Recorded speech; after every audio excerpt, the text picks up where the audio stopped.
ઘણો હોય, એનો તો વધારે જ હોય વધારે હોય કે મારા હારું આ બાધી અને હાથ જોડવા પડ્યા. હોય એટલે આ તો અગ્નિ જેવું એમ કે શરીર કરીને બેઠી હતી, ભાડ દઈને આવતા ને હોબોડે હાથ પકડી લીધો. હા બીજી હતી હટીજી. હા બાઈ કે હવે તમે આયા મર્તલોકમાં હોય, રો ખોપીઓ ને મજા કરો, અમે જ સ્વર્ગમાં. હા બીજી 12 જતી રહી અપ્સરા હોય સ્વર્ગમાં. અને 13માં હીરા નામની અપ્સરા હોબોડ હાથી વરી. બધી હીરા નામની અપ્સરા હોબોડ હાથી વરી. એના લગન થયા. ટાઈમ માસ સમય ઉપર સમય જતા જતા જતા જતા જતા અમુક સમય આવ્યો એટલે 133 બાયાનો અવતાર થયો. કેટલો? 133. 133. 120 અને 13. તેર આ બાયો ઉંમર લાયક થઈ.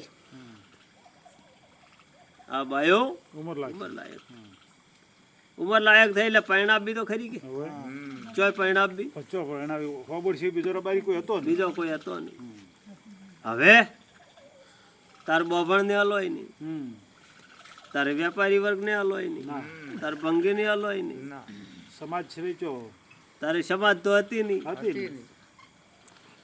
એ ટાઈમે પછી બોલાવી વજાત્રા ને કે વજાત્રા કે શું છે કે સતરપતિ રાજા જે હોય ગાદીઓ ઉપર સડી સડી બેઠા હોય, અહીંયા તું તારે કંકુતરીઓ લશ. અને બોલાયા નારદ ને કે તમે જઈ જઈને કંકુતરીઓ પકડાઈ આવો રાજાઓને કે પૈણો આવજો રા અમુક ખાતરીને દાડે. બરાબર આવી રીતના દિવસ હાલતે અને 133 મૂર્તિ અને બોલાવી લીધા એટલે જે ગાદીપતિ હતા ઈ રાય પૈણવા આયા. હવે આપણે ગાદીપતિ નથી ને હોયથી જોઈન જોડા તોય 20-25 ગાડીઓ થાય પીરી થઈ છે થઈ છે હોય એવું કેજો. વાસુ થઈ થઈ ખરું ખરું તો હવે પેલો તો આખો રજવાડાનો ધણી ઘણી હતો તે એને શું ના થયું અને ઈ રહ્યો ઈ પૈણવા હેડે એટલે હાથી કુણ ન હેડે. સાચી વાત. ખરું તારે એ ટાઈમે એમ કીધું છે કે ઊંટ કરોડ 11 કરોડ ઊંટ અશ્વાર, પાળા કરોડ 50, હેડતા 50 કરોડ લોકો, 13 કરોડ તોખાર કહેતા ઘોડેસવારો, 13 કરોડ ઘોડેસવારો આયા હતા. મારા આટલા જોનૈયા હતા.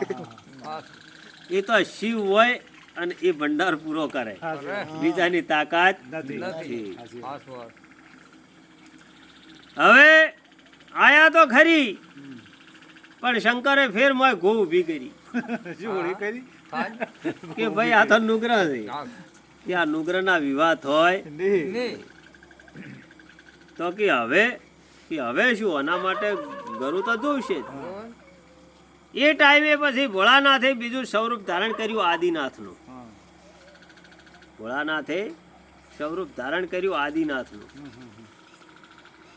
આ 11 રુદ્ર કહેવાય એમાં એક આદિનાથનો એ રુદ્ર અવતાર છે. બીજો એમ કે આદિનાથનું રૂપ ધારણ કરી અને કીધું. શંકર બોલ્યા કે આદિનાથ આ કોણ ફૂંકો અને ઓયાને માથે ગરું થો. ગુરુ થો ખરું આદિનાથે ફર્યા તે પેલા રજપૂતાના કોણ ફૂંચી નો છે હા બાદનાય બરાબર, હા. એટલે નુગરા ના કહેવાય એમ નુગરાના. એટલે શંકર બોલ્યા કે આ સોડિયો નુગરી છે, કોણ ફૂંકો. કે હું કોણ ફૂંચ્યો તો તમારે રજપૂત બીજા ગોતવા પડીશ. હા એના આ કોમ નહીં આવે. ના આવે. ચમ કે ગરુ ભાઈબંધ હોય કે ભાઈબંધ હોય. હા ભાઈબંધ થઈ જાય કીધું. બરાબર, હા તો હવે બીજા ગોતવા પડે. બીજા ગોતવા ઘેર પડી. ગોચ્યા છે તો રહેવા દ્યો ને.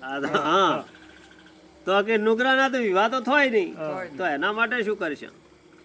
તો કે એમ કરો કે શું તમારી કાવેડ કોણ નવરાવે છે. હા તારે કૈલાસની અંદર એ દાડે મયો ઋષિ હતા અને મયો ઋષિ આ શંકર ભગવાનની કાવેડ નવરાવે. તો કે મયા ઋષિને બોલાવો. હા ચમ કે અહીંયા ઋષિનું ઘર છે, વિધિ બધી જોડતો હોય છે. જોણતા હશે. બોલાયા મયા ઋષિને. મયા શંકરની કાવડ નવરાવતા એટલે કાવડીઓ કહેવરાતા, મયો કાવડીઓ. મયા કાવડિયાને બોલાયા. આયા કે આ સોડિયાના કોણ ફૂંકો. તારે એમને એમ કીધું આજે તો કોક એમ કે ભાઈ ગરું થાશો કે હુવે હમ. બોયડીના બેટમાં જાણતા ન હોય ને કે ફૂ તરત ફૂંકવું અહીંયા તો શું બરાબર પાછું પાછું. પણ એ દોષ છે માથે દોસ્ત છે, દોસ્ત છે. એમને એમ ફૂંક મારો દોષ છે. દૂધ છે. ખરું. તારી કીધું છે હક વગર કોઈ કાર્ય ના થાય ના થાય. હક વગર કોઈ કાર્ય થાય નહીં. એટલે આ મયો કાવડિયો એમ બોલ્યા કે આદિનાથ તમને હક છે હમ. અને મને હક નથી નથી. કે ચમ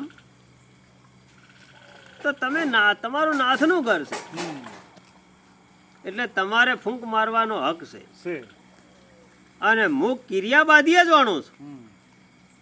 બધી મને ખબર છે પણ હક વગર એમ કે ફૂંક ન મરાય ના મરાય. જાણતામાં તો ન મરાય બરાબર છે. જાણતા હતા. એટલે એ ટાઈમે પછી આદિનાથે એમ કીધું હમ. કે હું તને હક આલું હમ. તો કે બાપુ ફૂંકીશ હમ. જરૂર કે જરૂર હમ. ભલે કે તાર અને કીધું કે લે આ નકળંગના ઘોડાની સાક્ષી આ સોડિયાના કોણ ફૂંચ શું છે? રોજ. એ દાડે પછી આ 133 બાયાના કોણ મયા કાવડીએ પૂંચ્યા હા, હા. એટલે સોડિયાના ગરુએ બીજા થઈ ગયા અને પેલા રજપૂતાના ગરુએ બીજા થયા થઈ ગયા. હા. ઓયના થયા વિવાહ બરાબર. ઓયના વિવાહ થયા એટલે આ વિવાહ કરી હમ. આન હવને ઘેર ગયા હમ. ઘેર ગયા એટલે પેલા નોના હતા એ ગાદીઓ પર ચડી બેઠા હા, હા. જે નોના હતા હા હા. ચક્રવર્તી રાજાઓ તો પૈણવા આવ્યા હતા ભણવા આવ્યા. પણ જે નોના હતા એ બધા ગાજી પર એ બેસી ગાદીઓ પર બેસી બેહી ગયા ગયા. કે ભાઈ ગાદી દ્રળી ના રહે અમે બેસી ગયા બેસી ગયા. બેહી તો જ્યાં બરાબર છે પણ અમારી ગાદી પાછી હાલો કે તમે બાવન છોડીને પૈણ્યા તમને નહીં મળે હા, બરાબર છે ને? કોઈ એવું કર્યું ખરું.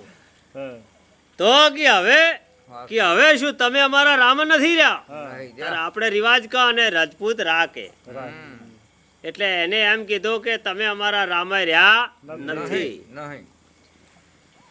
એટલે તમે રામ નથી રહ્યા એટલે એમ કે અમે તમને ગાદી આલ છો નહીં. નહીં. આયા તો બાધાય ભમી ભટચી ને 133 એ પાછા હા, શંકર કે તમે ભૂંડું કર્યું કે શું કર્યું હા. કે અમારી ગાદીઓ ખવરાઈ એ.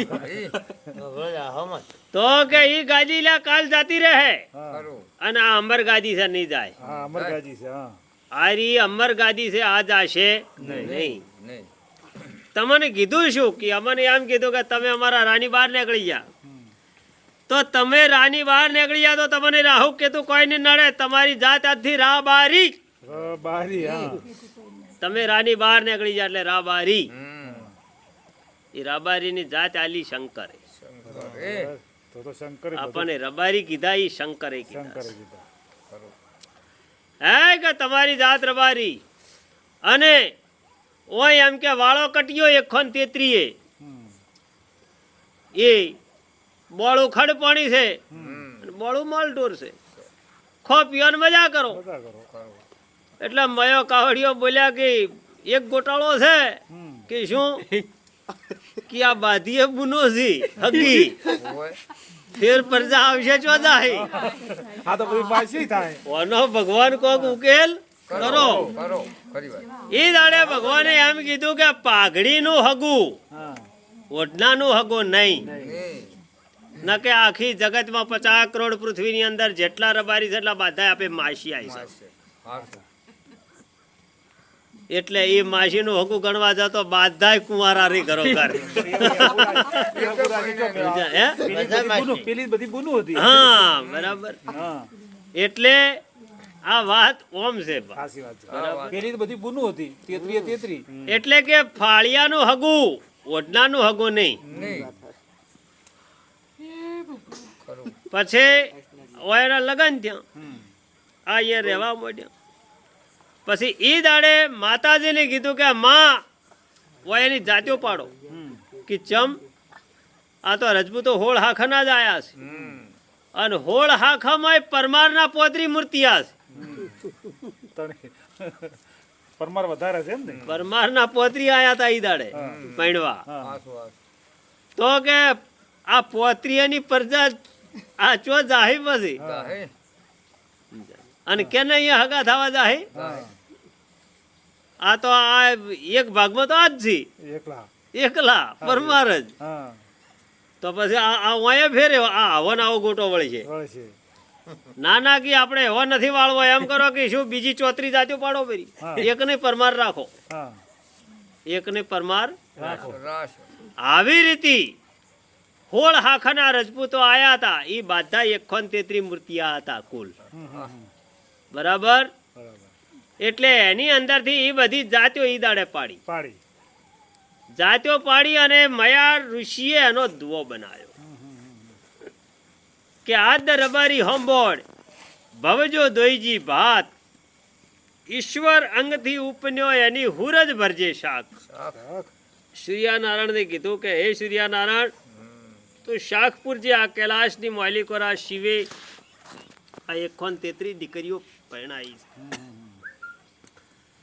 ગોહરા મંડપ હેઠ ગોહરો મંડપ કીધો હિમાલયને ગોહરા મંડપ હેઠ દેવી વધાત્રા લગન લખી દે વધાત્રા આઈના લગન લશાંશ લસ્યા ઊંટ કરોડ 11 પાળા કરોડ 50 13 કરોડ તો ખાર સંદા સૂરજની શાખ હોંબોડ દીકરી પરણાવે એ દાડે કે હોંબોડે 133 દીકરીઓ પરણાવી ઈ પછી કે શંકરે ઉપાયો હોંબોડ ઝોંબોડ ઉપાયો જોઈ પૃથ્વી તણો પરમાર જાત 54 હોય કર્મી કાસેલા ઉજળા ભલા ભૂગોર ને ભેમ અભે નક્ષત્રથી ઉપજા જાત જુહાની